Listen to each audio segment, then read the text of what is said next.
Hello, I'm Ratnawati Triutami from Cemara 2 Elementary School, Surakarta, Central Java. I want to tell you about batik.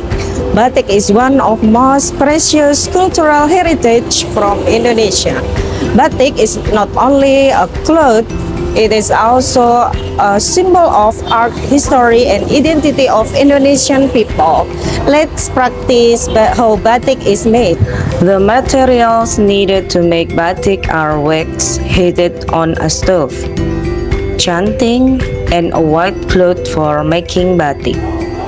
Let me explain how batik is made. First, we must prepare a white cloth as the base material.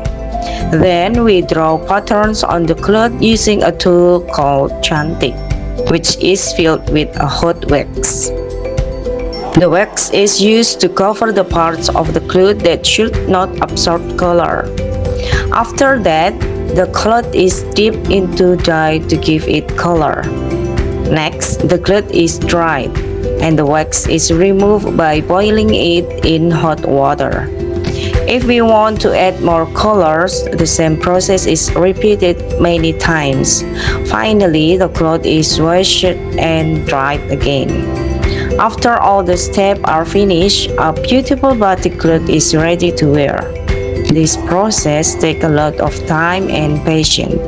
Some batik pieces can be finished in a few days, but some traditional handmade batik may need weeks or even months. That is why batik is very special and valuable. Batik has been passed down from generation to generation for hundreds of years. It is loved by many people, not only in Indonesia but also around the world. Batik is a traditional fabric decorated with beautiful patterns. The patterns are made using a special technique with a wax and dye. Batik is famous because every piece is unique and made with creativity, passion, and skill. One interesting about batik is that every pattern has a meaning. Batik motifs are inspired by nature, animals, flora, and daily life. Some patterns represent wisdom, harmony, strength, or prosperity. For example, the parang motif symbolizes courage and determination, while the kawung motif represents purity and honesty. This shows that batik is not only beautiful, but it is also contains deep philosophy.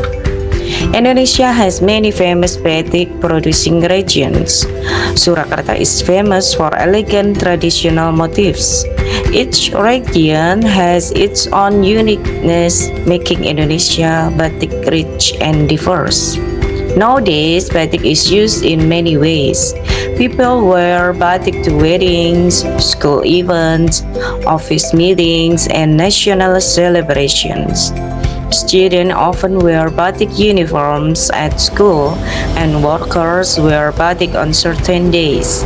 Modern designers also create batik dresses, shirt, bags, and accessories.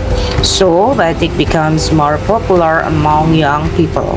Batik can be traditional and modern at the same time. Batik is also recognized internationally. On October 2nd, 2009, UNESCO officially recognized Indonesian batik as an intangible cultural heritage of humanity. Since then, Indonesians celebrate National Batik Day every October 2nd. On this day, many people proudly wear batik to show their love for their culture. As Indonesians, we should be proud of batik. We can help preserve batik by wearing it, learning its history, and introducing it to people from other countries. Batik teach us that culture is valuable and must be protected. In conclusion, batik is more than just fabric. It is a masterpiece of art, a symbol of tradition, and the pride of Indonesia. Let us continue to love batik and share its beauty with the world. Thank you very much.